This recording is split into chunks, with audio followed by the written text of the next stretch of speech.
All right, closure problem 1-130. Examine the following equations and decide which represent linear relationships.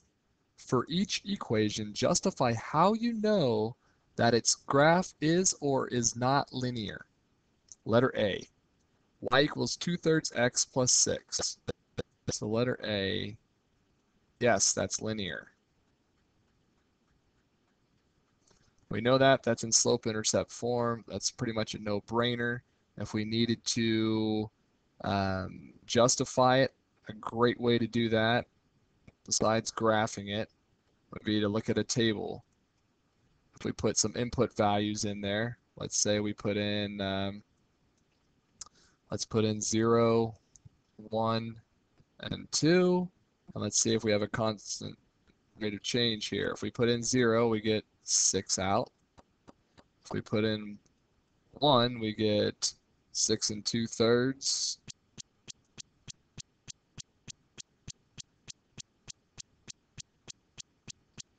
If we put in 2, we get 2 times 2/3 is going to be 4/3, plus 6 would be 6 4/3, which is the same thing as 7 1/3. And what you'll see here as we go up 2/3 here, we're going up 1 here. The same thing, we're going up 2/3 here, we're going up 1 here. The way it's growing is a constant rate of change. That one's a no-brainer. I'm not going to waste my time on that one. You should be able to do that. Letter B, we have 2/3 x squared plus 6. This one is nonlinear.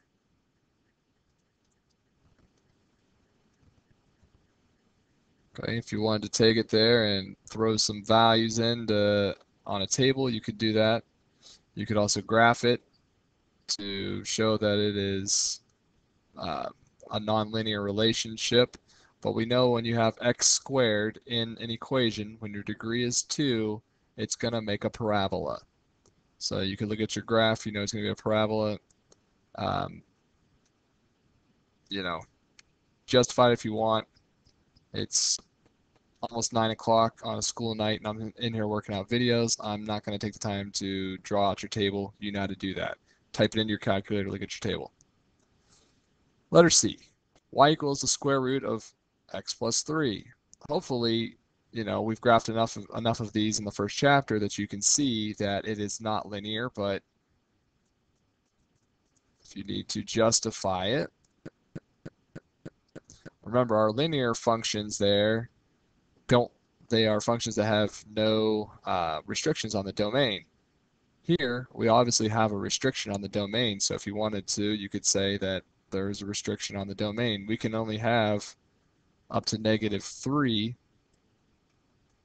We can say -3 is our, that's not a good word. There we go. Is our lowest input value.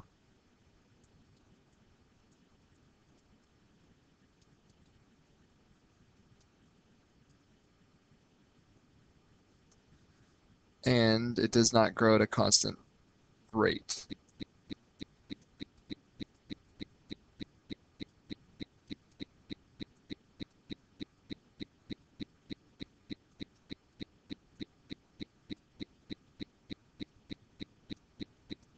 So if you want, since I didn't do it on this one, I'll go ahead and do it on this one here. If you make a table and you look at it here, if we put in our inputs and our outputs, we've got -3, -2, we go -1. So -3 plus 3 is going to be 0, and the square root of 0 is going to give us 0. -2 plus 1 is going to be 1. The square root of 1 is 1. So we go up 1 whole unit here. When we go up here, when we do -1 plus 3, that's going to give us 2. So it's going to give us the square root of 2, which is not enough there to make this a constant rate of change. Letter D. Y equals x squared plus 3x plus 5. Obviously, nonlinear. It's going to make a parabola again. Same as with this one. Okay, we know they're making parabolas. Um, you can make a table if you want to show that there. I'm going to move on and say that y equals 5 is a linear relationship. How do I know it's a linear relationship? Because if I wanted to make a table, my slope is going to be 0. Think about it. Change in y over the change in x. We've got, I don't know, it doesn't matter. This could be the same thing as this equation here. Y equals 0x plus 5. Our y-intercept is 5. Our slope is 0. So if I wanted to say, 5 is my input, 6 is my input, 7 is my input, well, 5 times 0 is 0. We get 5. 6 times 0 plus 5 gives us 5. 7 times 0 plus 5 is 5. So as we grow, we're increasing 0 here, but increasing 1 here. So the change in the y over the change in the x is going to be 0 over 1. See, it happens again. We go up 0 here, and we go up 1 here, which again is the same thing, which makes it a constant rate of change. The last one there is letter F, 3x plus 4y equals 9. We have 3x plus 4y equals 9.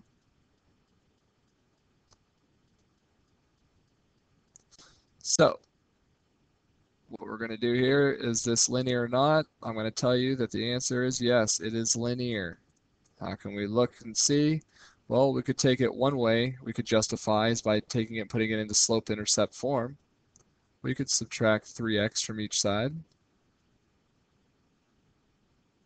And we have 4y equals negative 3x plus 9.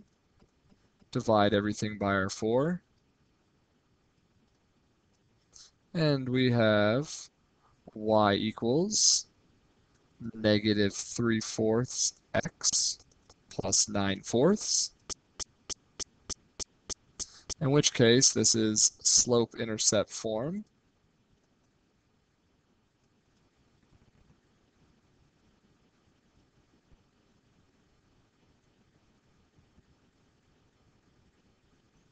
So it must be linear.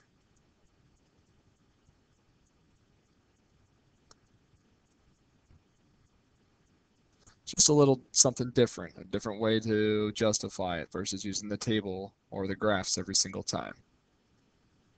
All right, sorry I didn't do those two there, but I think you get the hint there. If you make the table, you can show it, you could graph it, also show it there.